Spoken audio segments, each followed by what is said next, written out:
yesterday was the election, so we figured we'll do it on a Wednesday. So how about that? How about that? Hump day. Hump day. Hump day. Hump day. All right, so we're back in studio. You guys gallivant all around the town, make news, and then come back here and talk about it. So we appreciate it. Editorial page editor of the St. Louis Post-Dispatch, Tony Messenger. Good morning. Good morning. Good to be here, Mark. John Deal, House Majority Leader, soon to be Speaker of the House. Mr. Deal, good morning this morning. Good morning. Good to be here. And Jane Duker, former Chief of Staff to Governor Holden, all-around gadfly, and became a bit of a story in the Stanger-Dooley race. They were going after you at the end. Yep, they were. That was fine. Jane Duker, what are your thoughts as you sit and you watch the Stanger-Dooley results? Yeah, with great interest, I did. I think, frankly, we were surprised by the margin, but I think it's a good thing because I think now St. Louis County Democrats, we need to all get united, and so it was over pretty quickly. I will say, from a procedural standpoint, that I thought the election board went pretty smoothly. So, there's always some glitches and whatnot, but I thought things went relatively smoothly yesterday. I spent Any the day surprises? there. So were you nervous when those North County precincts kept holding out until the very end, like always seems to happen? Yeah, no, actually they didn't last night. The Dooley comes on and goes, I pulled it out. Yeah, no. Last night there was a little bit of there was actually a huge group of the North County came in early, which was not normal. But so anyway, no, I thought. Are you surprised? You know what they say, that the always cleanest election is McGraw's? It's a Democratic primary in St. Louis because they both keep each other honest on what happened. Yes, what I about think the turnout? Was it a higher turnout? Oh, absolutely, like almost double. I think for the Democratic primary, I think the working models were that 60 or 70,000 people would show up, and actually 120,000 voted in the Democratic primary. There was they actually ran out of Democratic ballots in West County, which has never been heard of before. So that was interesting. And so I think there was crossover. I think what I'm excited about, we haven't had a transition in St. Louis County in 20 years. And what I was excited about, Republican, Democrat, doesn't matter. St. Louis County woke up and said, we want to be a part of this conversation. And it's great that the voters actually stepped up and said, we're going to participate. So, the Republican turnout may have been a little lower, but there was still a lot. And so I'm heartened by the fact that St. Louis County said we want to be part of this conversation. Tony Messenger. Or John, go ahead. No, well, I would say, once again, I also was impressed by Steve Stenger's margins. I thought it was going to be a little bit closer than that. Before we start gloating, though, about the high Democratic turnout, I think by looking at the numbers, there were about 25,000 Republicans that came and took Democratic ballots to make sure Charlie Dooley was out. I think you're right. So Stenger can't count on those votes necessarily. Oh, you don't know. Come number. And I think the barometer that you look at, there were about 116,000 votes cast in the Democratic primary for county executive. Usually those voters that cross over to make a statement like that drop off the rest of the ballot. So you looked at Jake Zimmerman. Right. He had about 90,000. Yeah, there were undervotes all the way down. Okay. And even the prosecutor. Right. And then the test case would be Robin Carnahan 4 years ago. He had about 90,000 votes. So there were about 90,000 true Democrat primary voters that showed up. And if you add the Republicans that switched over, put that back in the Republican numbers, and it was pretty close to the Roy Blunt, Robin Carnahan numbers of 4 years ago. Tony Messenger. I think it's interesting, if just looking at the Stenger-Dooley race, it was a big number. I mean a big enough number that it's a real repudiation of the people that worked for Charlie. You know what? I think you're right. It wasn't Charlie. It wasn't Charlie. People still like Charlie. Right. Charlie was very gracious in defeat. He really was. The reality of this is this wasn't about Charlie. This was about the people that Charlie had around him, giving him bad advice, doing bad things on his behalf for the county. And no matter who wins in the fall, whether it's Steve Stenger or Rick Stream, we're going to have a change in county government. That was the message. I think that there is going to be a change in county government. The other thing about the race that's interesting looking forward is, I think, and John's probably going to disagree with me here, and frankly, Jane may not like what I'm saying either, but based on our editorial board meetings with Steve Stenger and Rick Stream, and what the voters said about Tony Pusosa's message. There was only one candidate in this race who was running angrily against merger, reunification, reentry, whatever you want to call it, the process of debating a potentially more unified region. Only one candidate purely ran an angry anti-merger candidate, and he got the fewest amount of votes, Tony Pusosa.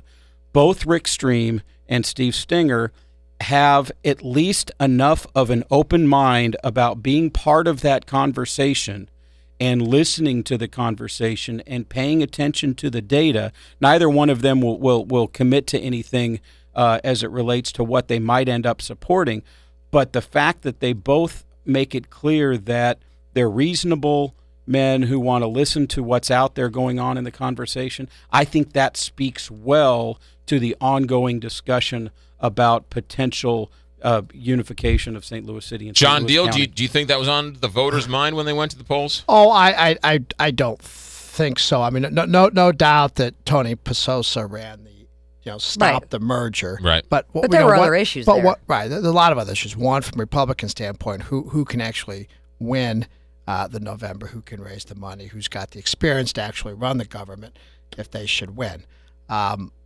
But number two, to Tony's point, well, what does that mean?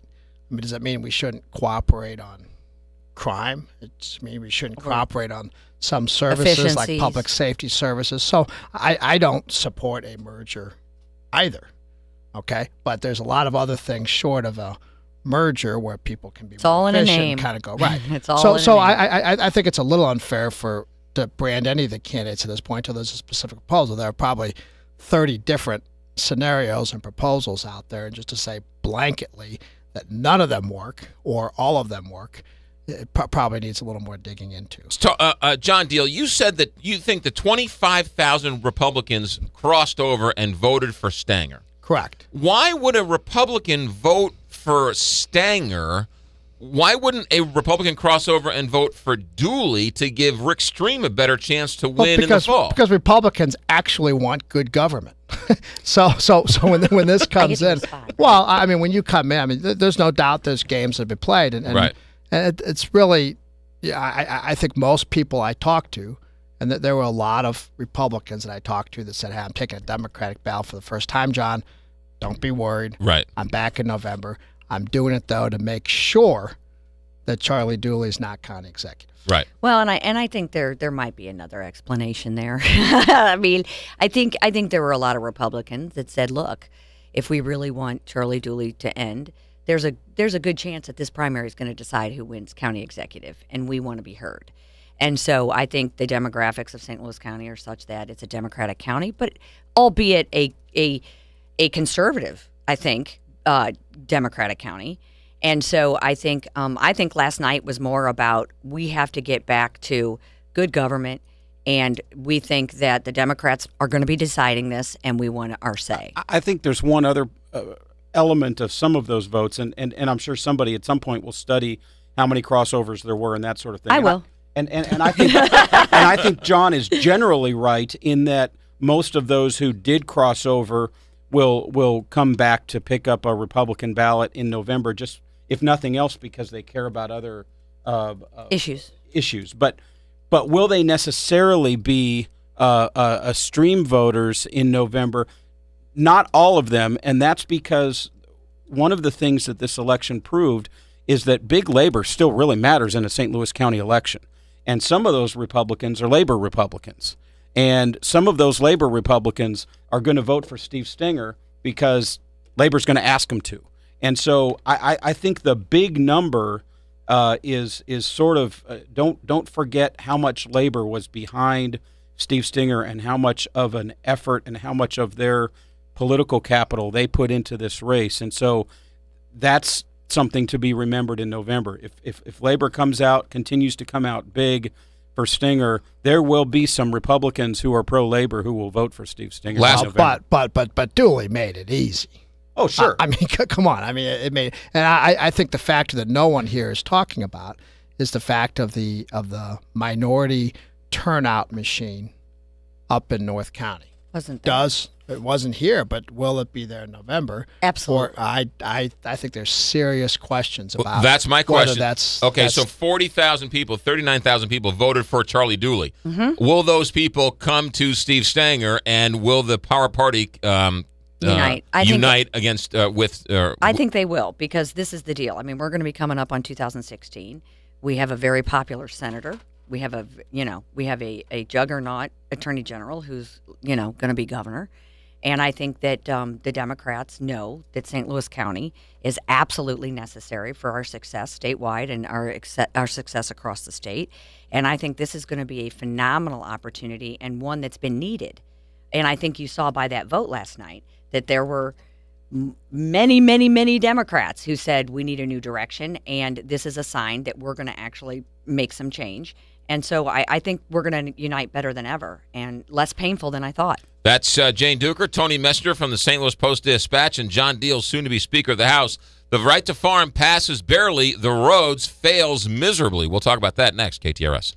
Hi, this is Jeff Lapidus, the retirement coach. If you want to make smart choices about your retirement planning. And it's not easy. They're not going to be able to get it through the legislature. They're going to have to do a ballot initiative. But to do it, they're going to have to build a big statewide coalition. On right to farm, my biggest hope there, that was very close. There was a lot of money from both sides in.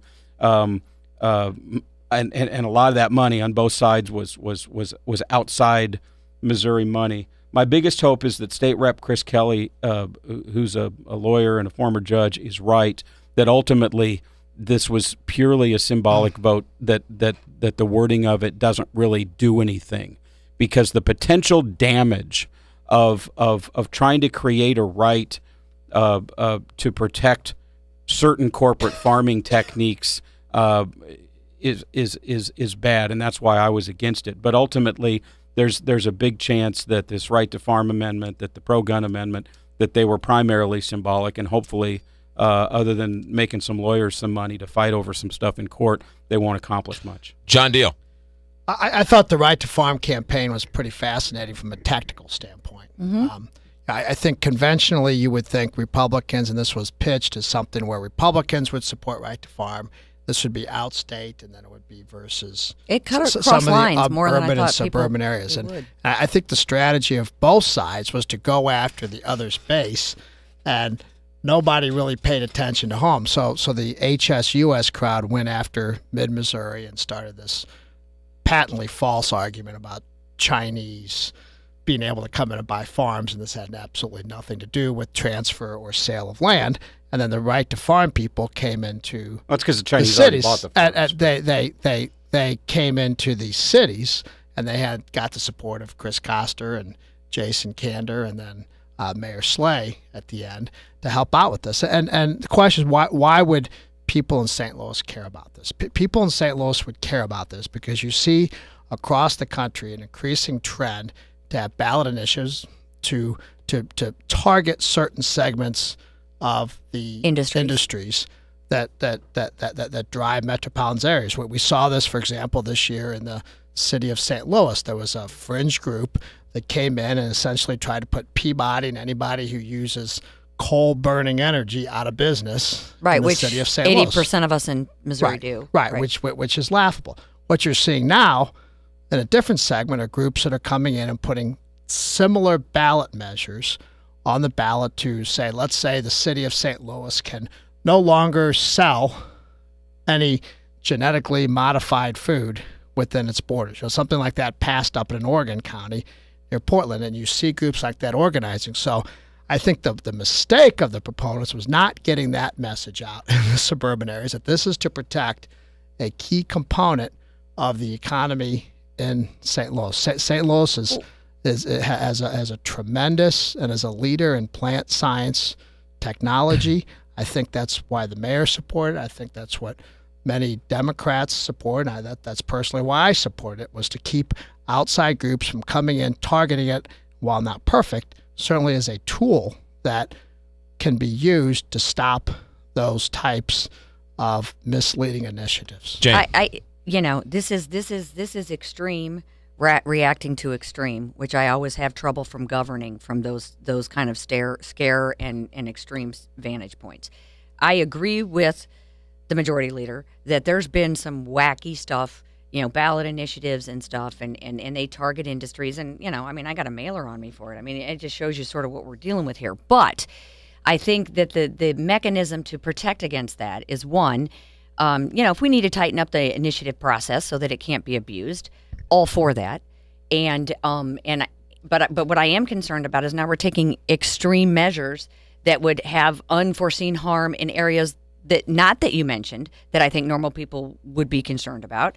And so we're using the Constitution as sort of a backhanded, extreme sort of, without debating every issue. If we've got a problem, I want to protect, Monsanto, and I want to protect our industries that make our state work. But I want to do it in a way that we talk about that issue as opposed to having this amorphous amendment that may or may not do what we want it to do.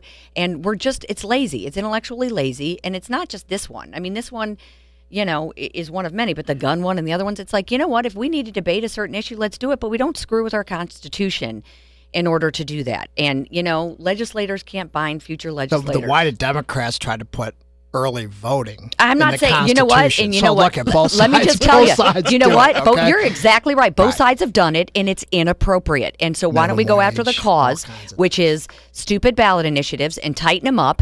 And, but that forces the legislature to step up, because of a lot of initiatives come up when legislators aren't doing their jobs. So that's, a legitimate debate to have.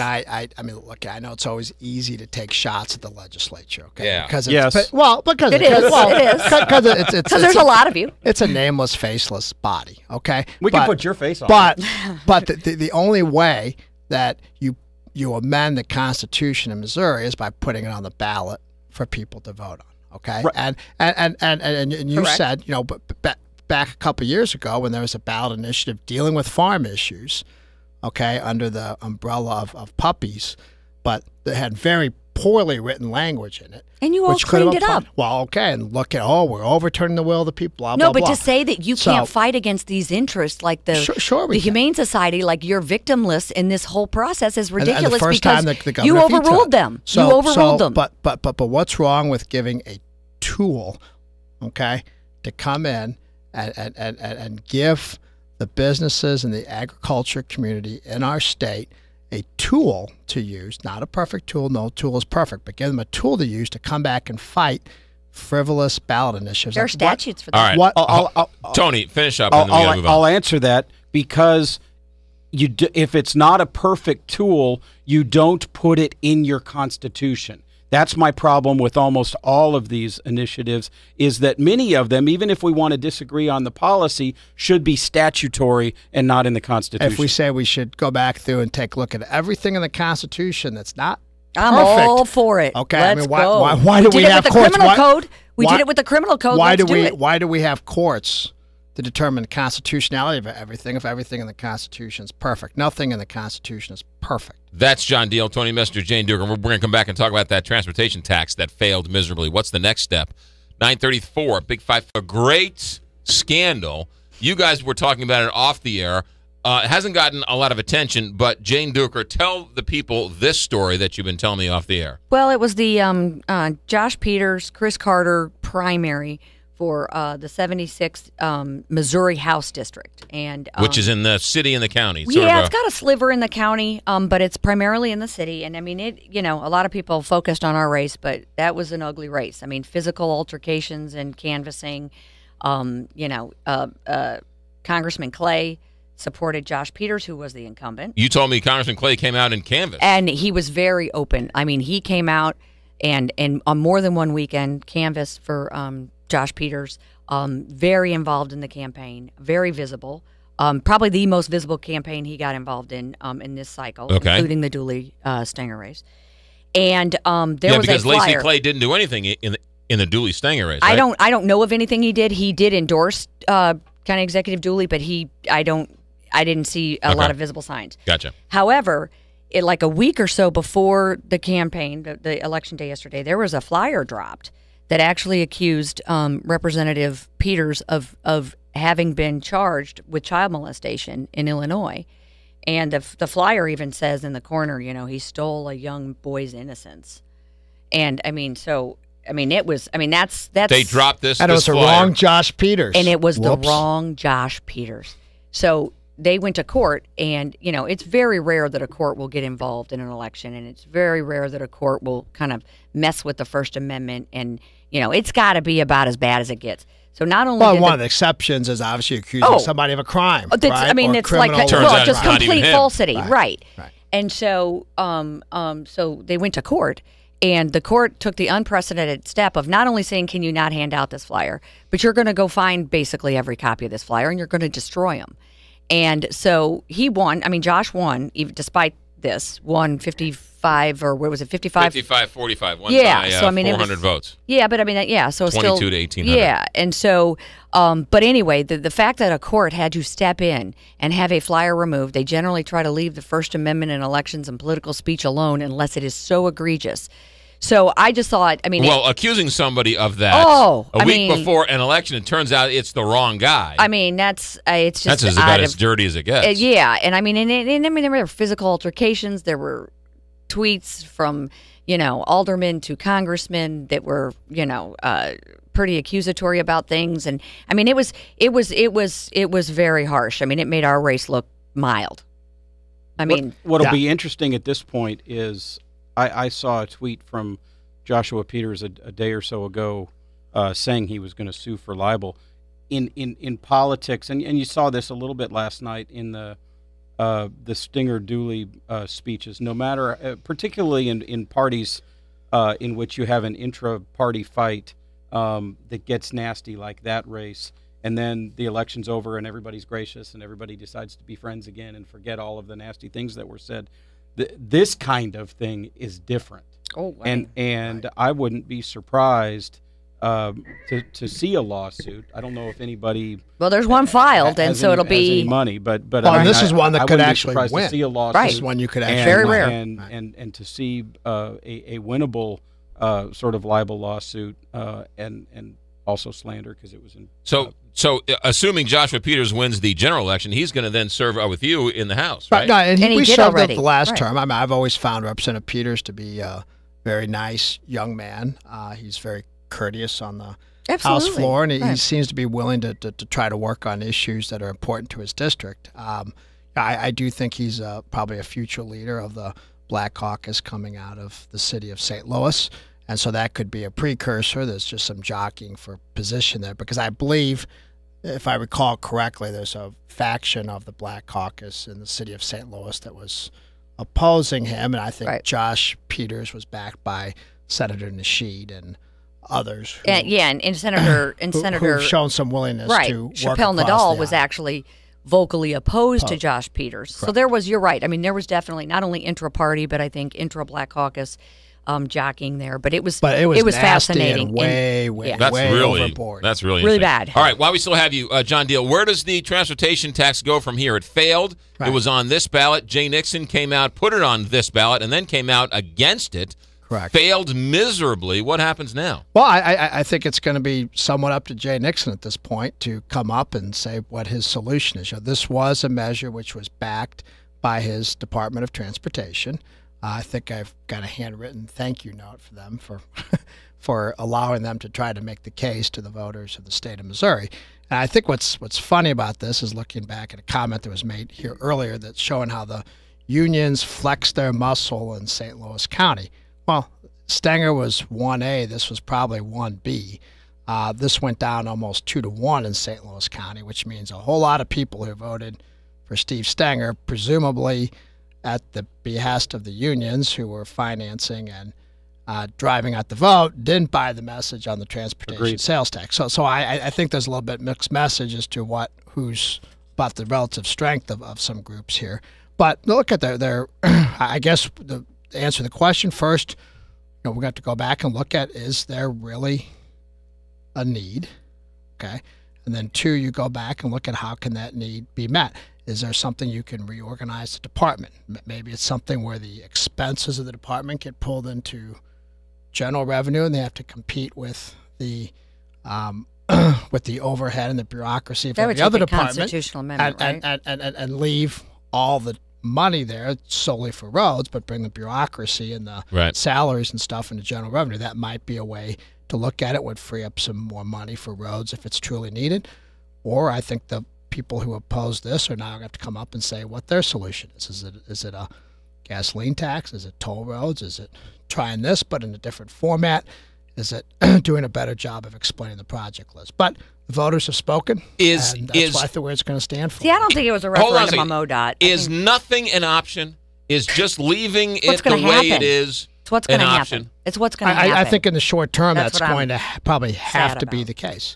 So how do you do this? So right now, within MoDOT, so you've got the bureaucracy, and then you've got the road projects, the actual concrete and whatnot. So is it something where you can look at shifting that over to general revenue, and you cut out other areas of the bureaucracy to help offset that cost to put more money into roads? I think that's something we may well try to look at, and I would be in favor of doing an up top to bottom review on that to not necessarily grow the size of government, but if this is the priority, and that's the problem with government. Every time there's a priority or there's something new that needs to be spent, what we do is we come in and we tend to fund that without looking at old things we don't do as well, lower priorities, which can be add, don't subtract. So I think you're going to have a serious hard look, at least from my standpoint, of what can be subtracted to meet this need. Yeah. And this is my concern, too. I mean, and frankly, I don't think this was a referendum on MoDOT. I think the one 12 years ago was a referendum on MoDOT.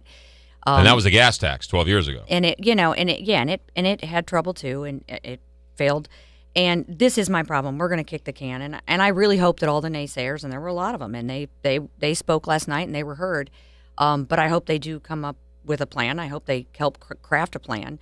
But, my concern is we're going to be kicking the can down the road, and we need a transportation plan. We need infrastructure. We need if we're going to compete in this economy and attract people to our state, we're going to need to do better than what we're doing. And so, I mean, I'm disappointed. I'm not shocked. I think the mix, I think the actual substance of what happened was which is what killed it. And you know what? I'm okay with that in the sense that it was based on the merits of it, and people didn't like the mix of the tax. They didn't want a regressive sales tax.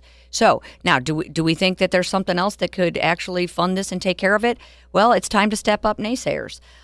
So I think the voters spoke. I don't think it was tricky. I don't think it was sleight of hand. I don't think it was campaign tactics. I think it was on the merits, and it should have been.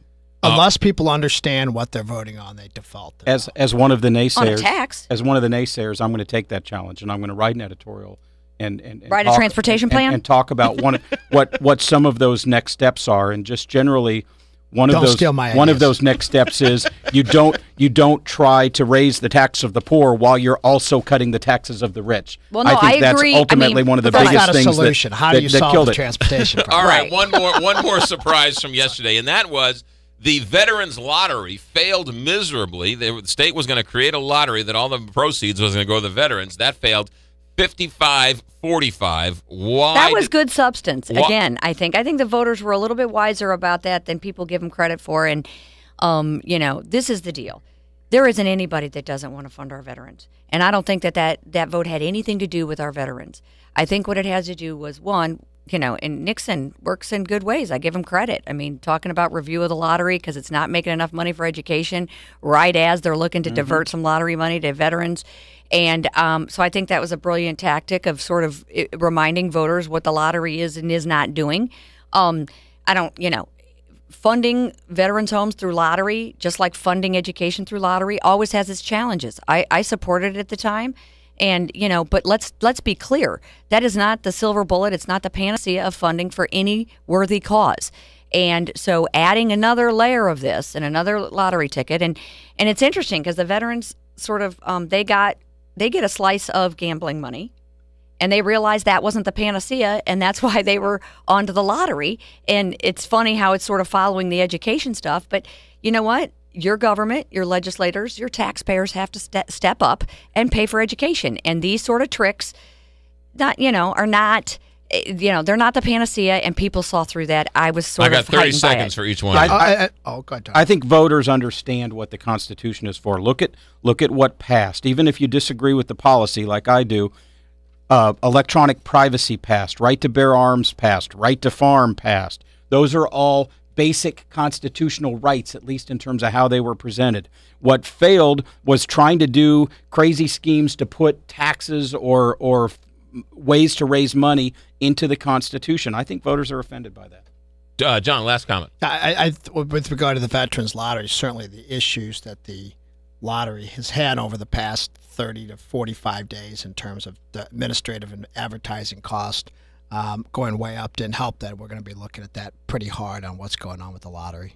That's John Deal, Tony Messenger, Jane Duker. We'll come back, wrap things up. The official restaurant of the McGraw Show and the board meeting, the Piccadilly at Manhattan. These guys know about power lunches. Your next power lunch should be at the Piccadilly at Manhattan. Maybe it's a girls' night out. Maybe it's a happy hour. Maybe it's you just want to sit and enjoy and watch the world go by in their back patio. The Piccadilly at Manhattan. If you go there one time, you'll know exactly what people are talking about. Am I right, Jane Duker? Absolutely. At the Piccadilly at Manhattan. It's St. Louis all the way. St. Louis Magazine called it the best pot pie in St. Louis. They've got barbecue nachos. They got pulled pork sandwiches. Don't forget about the meatloaf, the salads. It's all great. The Piccadilly at Manhattan. Where is it? Take 40 to McCausland, south on McCausland, past Manchester, about, I don't know, maybe a half mile. Make a right on Manhattan, or the next right at Piccadilly, where Piccadilly and Manhattan merge. That's where you get the Piccadilly at Manhattan. It's in the Ellendale neighborhood, literally in the neighborhood. ThePiccadilly.com for catering, but do yourself a favor. The official restaurant of the show, the Piccadilly at Manhattan.